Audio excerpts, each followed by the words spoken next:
Donc, deuxième exercice de cette première épreuve de concours blanc, c'est un exercice qui est issu d'une épreuve EDEC 2017. Un exercice donc sur les fonctions à deux variables.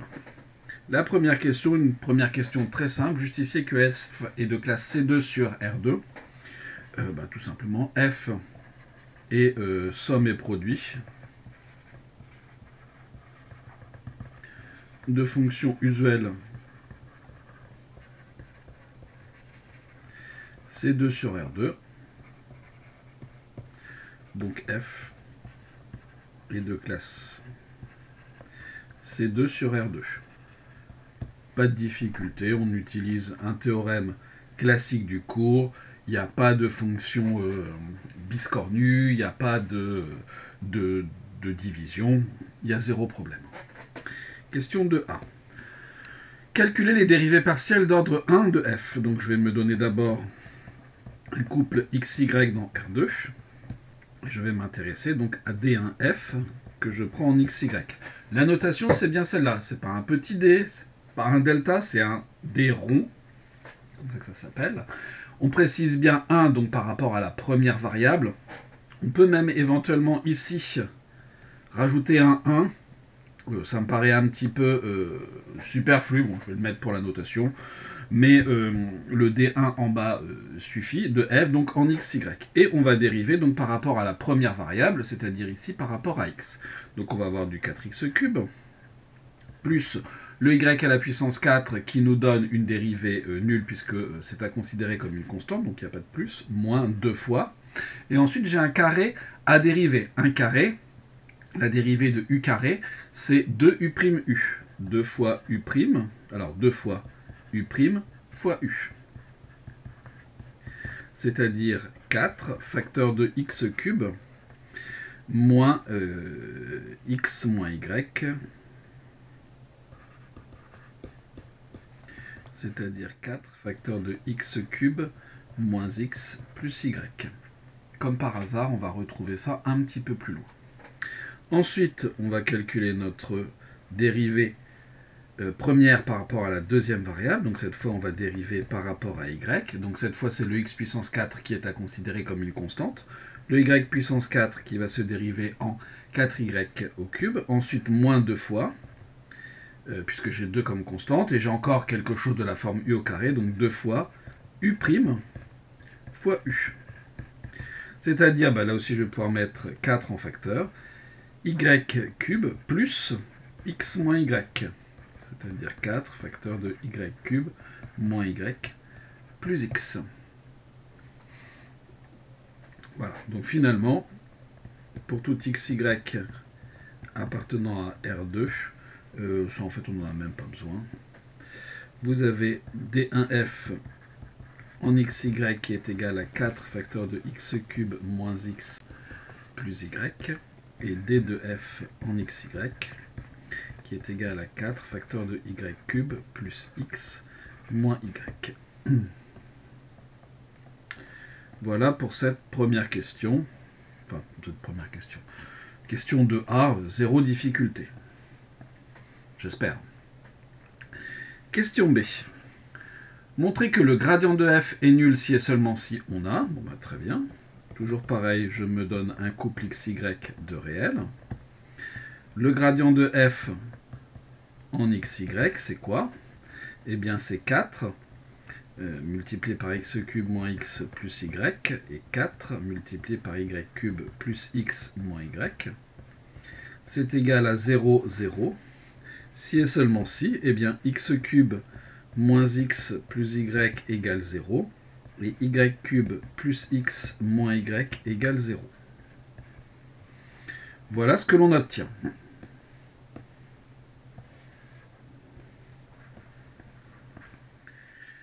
Pas de difficulté non plus là-dessus. Question C. En déduire que f possède 3 points critiques. Donc il est relativement simple de vérifier que les 3 points dont on nous donne les coordonnées sont des points critiques pour f. Ça, il suffit de remplacer, de faire le calcul, et on arrive sans difficulté à montrer qu'on a bien des points critiques. Par contre, là où c'est plus difficile, c'est montrer qu'il n'y en a pas d'autres. Enfin, quand je dis plus difficile, c'est pas insurmontable non plus, mais je veux dire par là que remplacer les coordonnées qu'on vous donne, ça ne vous dira pas que f possède exactement 3 points critiques, ça vous dira que les points qu'on vous donne sont 3 points critiques, il se pourrait qu'il y en ait d'autres. Alors je dis il se pourrait, parce que eh bien ici on a des polynômes de degré 3, donc on pourrait se dire que 3 racines, on aura 3 racines. Le problème c'est que on a 2 polynômes imbriqués avec 2 variables, et que ça on n'a pas tellement de résultats quand on est en ECG pour donner ça. Donc bah, on va dire que xy est un point critique de f,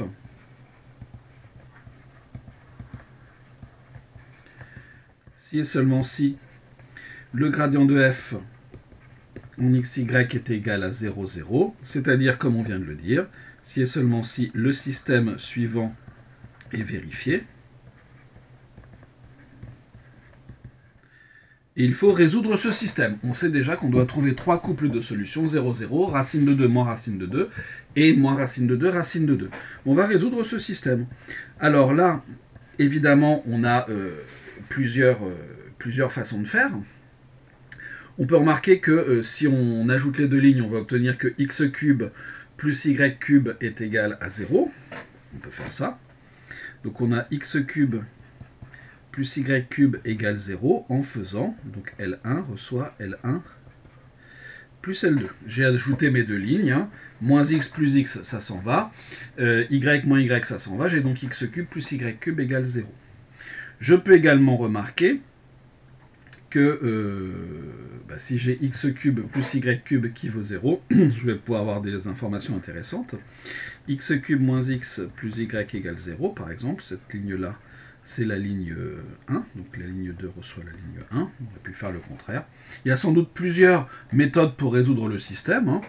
Je vous rappelle que ce système n'est pas linéaire à cause de x cube, y cube, donc on n'a aucune garantie que la méthode du pivot de Gauss puisse être menée jusqu'à terme là-dedans. Néanmoins, on peut utiliser la méthode du pivot de Gauss sans problème. Donc si j'ai x cube plus y cube qui vaut 0, je vais donc avoir x cube est égal à moins y au cube. Et comme la fonction cube est une fonction bijective, je vais avoir que x est égal à moins y. Moins y au cube. Et x cube moins x plus y égale 0. Donc là, je vais obtenir que x doit être égal à moins y. Je n'ai pas d'autre choix. Et donc, en reportant dans la ligne du dessous, je vais avoir que x cube moins x encore, hein, du coup, égale 0. Donc vous avez x qui est égal à moins y, et x facteur de x carré moins 2 qui vaut 0. Donc finalement, vous avez donc x qui vaut 0, ou alors x carré égale 2, et vous avez y qui est égal à moins x. C'est-à-dire que x égale 0, ou x égale racine de 2, ou x égale moins racine de 2, et puis vous avez y qui vaut moins x. Ce qui nous donne 3 solutions. Donc f admet donc exactement 3 points critiques.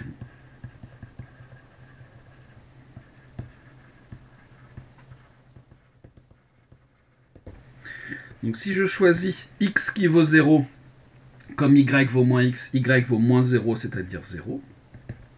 Si je choisis x égale racine de 2, eh bien comme y vaut moins x, ici j'ai moins racine de 2. Et le dernier, si je choisis pour x moins racine de 2, je vais essayer de faire bien mon 2, eh bien y vaut moins racine de 2, c'est-à-dire racine de 2. Et là, pas de problème, j'ai bien trouvé mes 3 points critiques et j'ai justifié qu'il n'y en avait pas d'autres, puisque mes équations ne sont vérifiées par aucun autre couple. Voilà pour la question 2C. Question 3A. calculer les dérivées partielles d'ordre 2 de f. Donc pas la peine de dire que f est de classe 2 puisqu'on l'a déjà dit à la question 1. Par contre, je vais me redonner un couple xy dans R2.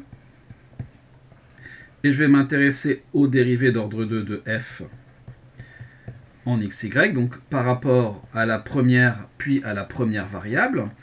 On avait obtenu 4 facteurs de x³ moins x plus y. Donc je vais avoir du 4. Facteur de dérivée de x³ qui va me donner 3x carré, moins dérivée de x qui va me donner 1, plus dérivée de y qui vaut 0. Ensuite, je vais m'intéresser à la dérivée d'ordre 2 de f par rapport 2 fois à la deuxième variable, donc je vais avoir 4. Le y³ qui va me donner 3y carré, le plus x que je considère comme une constante, donc qui vaut 0, et le moins y qui va donc me donner, là aussi, moins 1. Bon. Et ensuite, j'ai mes dérivées croisées, c'est-à-dire que je dérive d'abord, quand j'écris ça par rapport à la deuxième, puis par rapport à la première, mais comme la fonction f est de classe C2, que je fasse dans un sens ou dans l'autre, ça revient au même. Ça, c'est d'après le théorème de Schwartz. Alors, santé, hein. Donc, peu importe l'ordre dans lequel je m'y prends, donc de toute façon, je vais avoir du 4. Et ensuite, si je dérive la première, je vais juste avoir 4, en fait. Et la deuxième, pareil, puisque je vais avoir... Si je dérive la première par rapport à x, il me reste bien 1. C'est bon, ça marche, ça me fait bien ça. Voilà donc mes 4 dérivées partielles d'ordre 2. Alors, le théorème de Schwartz, on n'est pas forcément obligé de le citer. Il est vraiment bien pratique quand les dérivées sont un peu lourdes à calculer, mais ici, de toute façon, qu'on le fasse dans un sens ou dans l'autre, on peut faire les deux calculs, ça ne pose pas de problème. Donc, le théorème de Schwartz, ici, n'est pas forcément obligatoire à utiliser. Il nous évite un petit peu de calcul, mais ici, comme ce sont vraiment des calculs simples, ça ne pose pas de problème. Question B. Écrire la Hessienne de f en chaque point critique. Donc, commençons par le premier. En 0, 0, vous avez la matrice Hessienne de f en 0, 0 qui vaut. Donc, je remonte un petit peu pour voir mes dérivés. Si x et y sont tous les deux égaux à 0, je vais avoir ici moins 4. Je vais avoir ici 4 et 4. Et ici, j'ai moins 4. Ensuite, la matrice hessienne, donc on va se placer en racine de 2 moins racine de 2. Donc la hessienne de f en ce point. Donc, racine de 2 au carré qui nous fait 2. 3 fois 2, 6, moins 1, 5, fois 4, 20. Donc on va avoir 20 ici. 4, 4. Et ensuite, en moins racine de 2, ça me fait 20 aussi. Et enfin, en moins racine de 2, vous avez la matrice hessienne de f, qui va valoir, de toute façon, comme il n'y a plus que des carrés, que ce soit moins racine de 2 ou plus racine de 2, ça ne change rien. Donc en fait, vous avez la même matrice que f en racine de 2 moins racine de 2. C'est la même. Alors évidemment, il n'y a aucune obligation que ce soit systématiquement le cas, mais pour cette fonction bien particulière, ça l'est. Nous avons écrit les matrices ici en chacun des points critiques. Nous avons besoin d'une nouvelle page. Question C. Déterminer les valeurs propres de chacune des 3 matrices. Alors en vrai, il n'y en aura que 2. Puis montrer que f admet un minimum local en 2 de ces points critiques. Alors on peut bien sûr tout à fait en conclure que s'il y a un minimum local, ça sera forcément en racine de 2 moins racine de 2 et en moins racine de 2, puisque les matrices sont les mêmes. Sinon, si jamais c'était en 2 autres points, eh bien forcément, les 3 matrices ayant les mêmes valeurs propres, on aurait le même souci. Bon. Commençons par la première. Pour la matrice hessienne, en 0, 0, c'est-à-dire moins 4, 4, 4 et moins 4. On peut déjà remarquer que cette matrice n'est pas inversible. Donc il y aura au minimum 0 comme valeur propre. Soit lambda, alors cette matrice-là, je vais l'appeler M1. Donc dans le spectre de M1, on a le déterminant de M1 moins lambda multiplié par l'identité qui vaut 0, c'est-à-dire moins 4 moins lambda au carré, moins 4 au carré qui vaut 0. Ça va se factoriser. C'est-à-dire que moins 4 moins lambda moins 4, facteur de moins 4 moins lambda plus 4 égale 0. C'est-à-dire que moins 8 moins lambda, facteur de moins lambda, égale 0. Donc on retrouve bien le lambda égale 0, ou alors lambda égale moins 8. Donc la première matrice que je vais appeler M1, le spectre de M1, est égal à 0 et moins 8. Donc on avait bien le 0 que l'on avait vu. Et là, on ne peut pas conclure sur l'existence d'un minimum ou d'un maximum, ni même d'un point colle. On ne peut pas conclure quant à l'existence, quant à la nature, je vais plutôt mettre comme ça, de ce point critique. Ce qui ne veut pas dire qu'il n'y a ni minimum, ni maximum, ni point colle, mais le fait qu'il y ait 0 comme valeur propre nous empêche de conclure.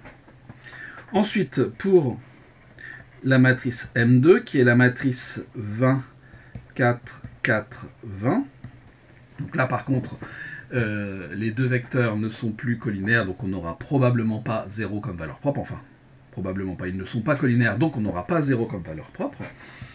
Je vais me donner là aussi lambda appartenant au spectre de cette matrice, et donc on a le déterminant de M2 moins lambda I qui vaut 0, c'est-à-dire que l'on a 20 moins lambda au carré, moins 4 au carré qui vaut 0, c'est-à-dire 20 moins lambda moins 4, facteur de 20 moins lambda plus 4 qui vaut 0, j'aurais pu continuer sur la ligne du dessus, c'est-à-dire 16 moins lambda, facteur de 24 moins lambda qui vaut 0, c'est-à-dire lambda égale 16 ou lambda égale 24. Donc le spectre de M2, c'est cet ensemble avec 16 et 24. Et là, par contre, il n'y a pas de valeur propre nulle, donc on peut conclure. Donc F, admet donc F ayant une matrice hessienne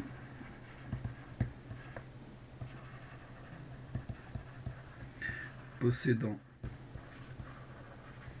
deux valeurs propres strictement positives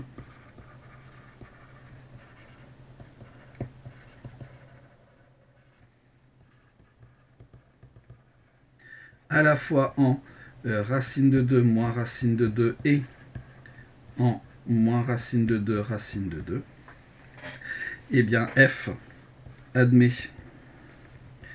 un minimum local en chacun de ces deux points.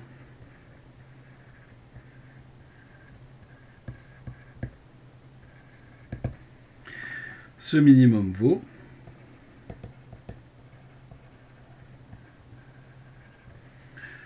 alors, on pourrait avoir un minimum local qui ne vaille pas la même chose en moins racine de 2, enfin racine de 2 moins racine de 2 en moins racine de 2 racine de 2, mais en fait ici, la fonction n'ayant que des puissances paires, on va avoir la même chose. Hein. Donc f de racine de 2 moins racine de 2 est égal à f de moins racine de 2 racine de 2, c'est-à-dire racine de 2 à la puissance 4 plus moins racine de 2 à la puissance 4 moins 2 facteurs de racine de 2 plus racine de 2 au carré, c'est-à-dire racine de 2 au carré, ça nous fait 2 au carré 4, plus 4, 8, moins 2 fois 2 racine de 2 au carré, c'est-à-dire 8, moins 2 racines de 2 au carré, ça nous fait 2 fois 2, 4 fois 2, 8, c'est-à-dire 0.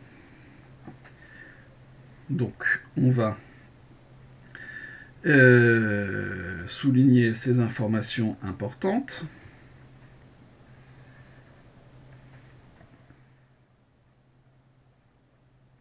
Pourquoi ça me le met de travers ?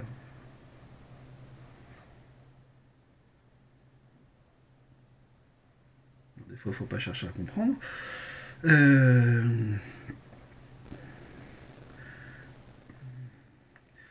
Donc le minimum local.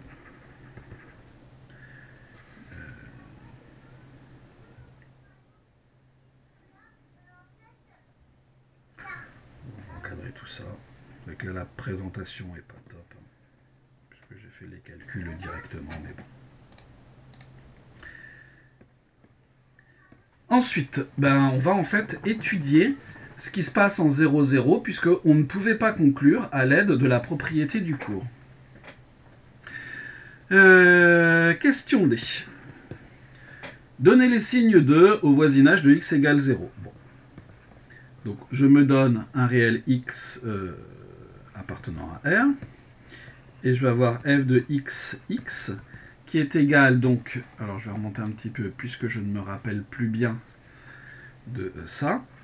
Je vais donc avoir x puissance 4 plus x à la puissance 4 moins 2 facteurs de x moins x au carré, c'est-à-dire 2x à la puissance 4, qui est donc positif ou nul.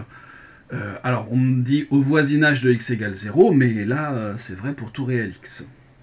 Je vais m'intéresser maintenant à f de x moins x, qui va valoir donc x à la puissance 4, plus moins x à la puissance 4, moins 2 facteurs de x moins x au carré. Alors, je détaille beaucoup les calculs volontairement. Je vais donc avoir 2x à la puissance 4, moins 2 facteurs de...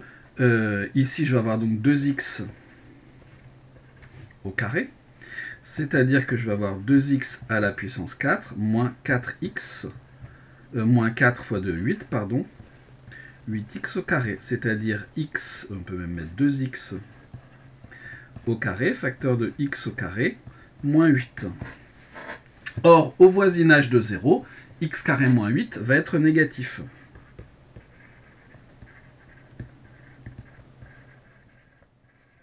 De 0, x carré moins 8 est négatif. Donc, au voisinage de 0, f de x moins x est négatif. Conclusion.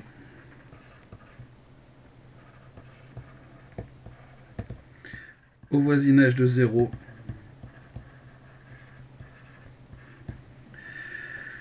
vous avez f de xx qui est positif, vous avez f de x moins x qui est négatif, et vous avez f de 0, 0 qui vaut 0. Ça ne nous était pas demandé, mais on va en avoir besoin en fait pour la suite. Zut.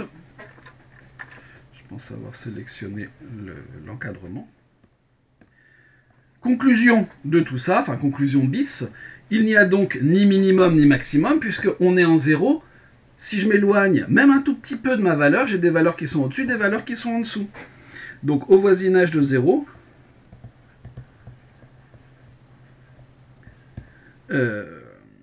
mais bien f de 0, 0 égale 0 n'est ni un minimum,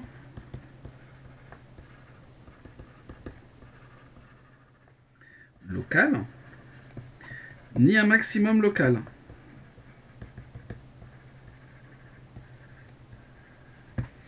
Suivant certaines directions, on va être au-dessus, dans d'autres directions, on va être en dessous. Il s'agit donc d'un point colle.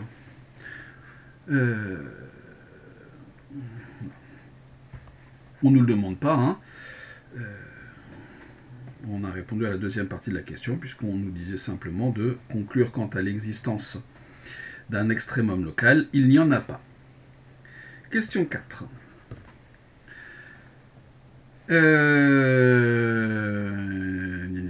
Calculer f de xy moins ce que l'on nous donne, bon, ben, on va faire le calcul. Hein. F de xy moins x2 moins 2 au carré, moins y2 moins 2 au carré, moins 2 facteur de x plus y au carré. C'est-à-dire que l'on va avoir x puissance 4 plus y puissance 4 moins 2 facteur de x moins y au carré, moins... Ben là, je pense qu'on va être obligé de toute façon de développer chacune de ces identités remarquables. Donc on va avoir x puissance 4 moins 2x au carré, fois 2, donc moins 4x au carré, plus 4. Moins, alors, y puissance 4, moins 4y au carré, plus 4, moins 2 facteur de x carré, plus 2xy, plus y au carré. Et là, on se rend compte que eh bien, le 2 facteur de x2, x moins y, le tout au carré, ça pourrait être judicieux de le développer. Donc on va avoir x puissance 4 plus y puissance 4 moins 2 facteurs de x2 moins 2xy plus y2 moins x puissance 4 plus 4x carré moins 4 moins y puissance 4 plus 4y carré moins 4 moins 2x carré, moins 4xy, plus, moins, pardon, 2y carré. On y arrive, on y arrive. Alors, il y a déjà des simplifications qui peuvent s'opérer. X puissance 4, y puissance 4, x puissance 4, y puissance 4, ça c'est réglé. Ensuite, qu'est-ce que l'on a? Eh bien, ici, je vais continuer de développer. Donc, on va avoir moins 2x carré, plus 4xy, moins 2y carré. Ensuite, je vais avoir donc du plus 4x carré, moins 4, plus 4y carré, moins 4, moins 2x2, moins 4xy, moins 2y carré. Alors, 4xy, 4xy, moins 2x carré, moins 2x carré, plus 4x carré, moins 2y carré, moins 2y carré, plus 4y carré, et on trouve moins 8. Donc finalement, pour tout couple xy de r carré, vous avez f de xy moins x2 moins 2 au carré, moins y2 moins 2 au carré, moins 2 facteur de x plus y au carré, qui est égal à moins 8.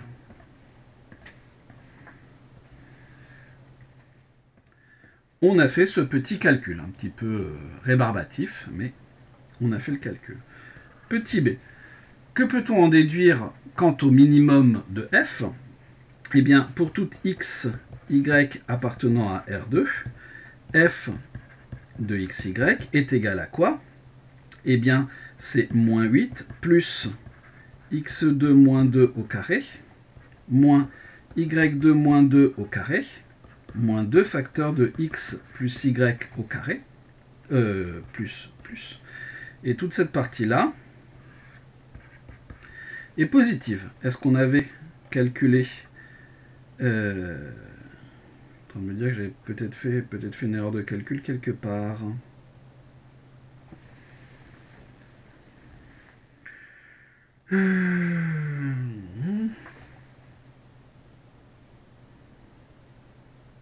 Oui, parce qu'ici ça ne fait pas ça. Donc 8 fois 2, 16, ce qui nous fait moins 8. C'est beaucoup mieux. Ça va coïncider avec ce qui suit. Et donc, on en déduit quoi? Donc, pour tout xy appartenant à R2, vous avez f de xy qui est supérieur ou égal à moins 8. Moins 8 est donc un minimum global pour f sur R carré. Puisqu'on vient de démontrer que pour tout xy appartenant à R carré, on est toujours au-dessus de moins 8. Question 5a. Complétez le script suivant afin de définir la fonction f. Vous avez donc des imports qui vous sont donnés. je complète le script et je vais renvoyer x à la puissance 4 plus y à la puissance 4 moins 2 fois x moins y au carré, tout simplement. Je ne recopie pas tout. Et vous avez ensuite z qui sera égal à f de grand X et grand Y. Et ça va nous permettre de tracer les trois nappes qui vous sont présentées à la question 5b. Laquelle représente f? Eh bien, si on regarde la nappe 2, vous avez globalement un minimum, on n'arrive pas bien à voir où, vous n'avez pas de point colle. Donc ça, non. La nappe 3, vous avez donc un maximum, qui est même global, donc non plus. Donc il reste forcément la nappe 1. Vous avez clairement deux minima globaux. Alors on voit pas très bien où, mais on voit que c'est un petit peu plus de 1, quelque chose, 1, quelque chose, en environ. Hein. Racine de 2 moins racine de 2 et moins racine de 2, racine de 2, et un point colle. Que l'on voit bien, puisque d'un côté on voit clairement que ça nous fait un minimum, et de l'autre côté un maximum, en 0, 0. Donc le script renvoie la nappe 1.